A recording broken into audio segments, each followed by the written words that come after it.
ministers of health throughout the country. The Honourable Head of the Opposition. Prime Minister and their costly coalition vote to triple the carbon tax on people's home heating bills. The Prime Minister treated himself to a luxurious vacation and a wonderful night of singing in a palatial hotel lobby, one of the swankiest hotels on planet Earth.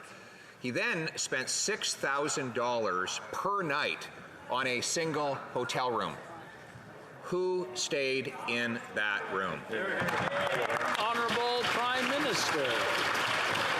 Mr. Speaker, while the Conservatives continue to focus on me, we're going to stay focused on supporting Canadians, whether that's with measures that Conservatives oppose to deliver rental supports for low-income Canadians, or whether that's to make sure that all Canadians can send their kids to the dentist. But we heard the Conservative leader for months talking about freedoms for Canadians, talking about rights and freedoms, and now that a government is preemptively blocking Canadians' fundamental rights and freedoms, not a whisper from this so-called freedom fighter, Mr. Speaker. When is he going to condemn the use of the notwithstanding clause preemptively? The Honourable Leader of the Opposition.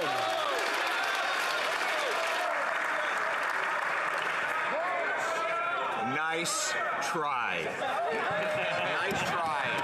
He's very clever. But here a moment ago, I asked who stayed in the $6,000 a room hotel, $6,000 a night hotel room. And he said that I was focusing on him. Well, I guess that we got our answer then. Well,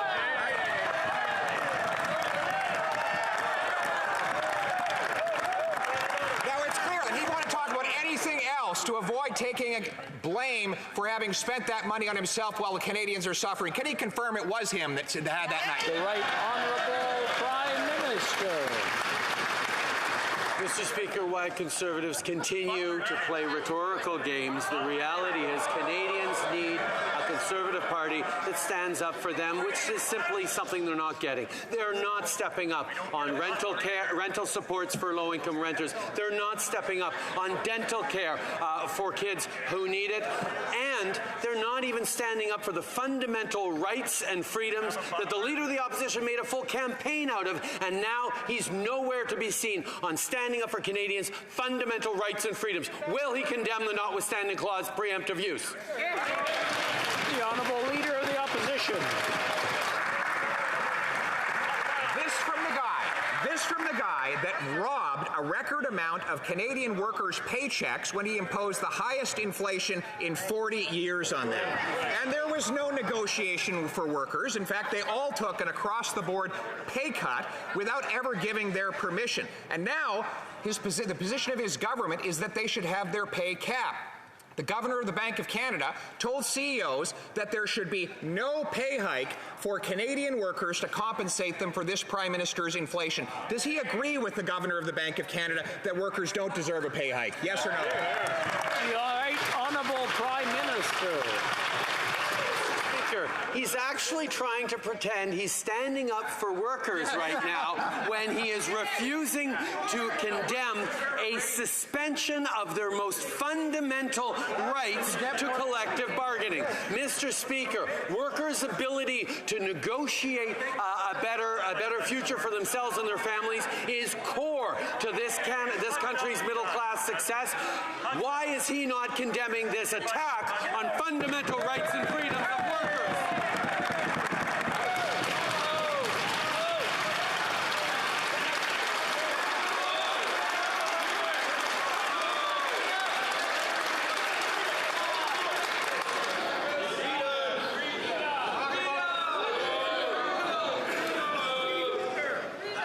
I see the emotions are running a little bit high, so I'm going to ask everybody to take a deep breath. Everybody look at me and take a deep breath. All together now. Okay, now we're going to calm down. The Honourable Leader of the Opposition. I am condemning the attack this Prime Minister has undertaken on Canadian workers by giving them the highest inflation in 40 years, eating up their paychecks so that they cannot afford food. It is this Prime Minister who has sent 1.5 million Canadians to the food bank in the month of March. This Prime Minister who's given them record credit card debt. This Prime Minister who has forced 1 in 5 of them to skip meals because they can't afford to eat. And now his Governor of the Bank of Canada says that those workers don't deserve a raise. I condemn those comments. Will he? Hear, hear, hear. Right Honourable Prime Minister. Mr. Speaker, one of the most fundamental rights available to workers is to negotiate their pay and their working conditions.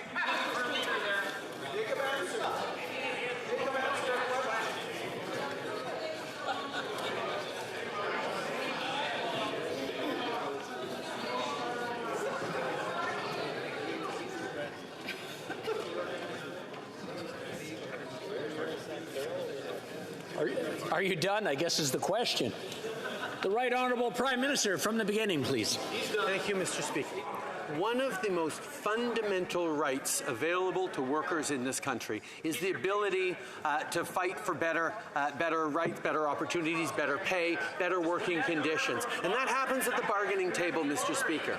What has happened is they have been stripped of that right to bargain, to negotiate, to talk about a better future for themselves and their families by the preemptive use of a measure designed to suspend and override their fundamental rights and freedoms. But the Leader of the Opposition has refused 6 times to condemn that in this House.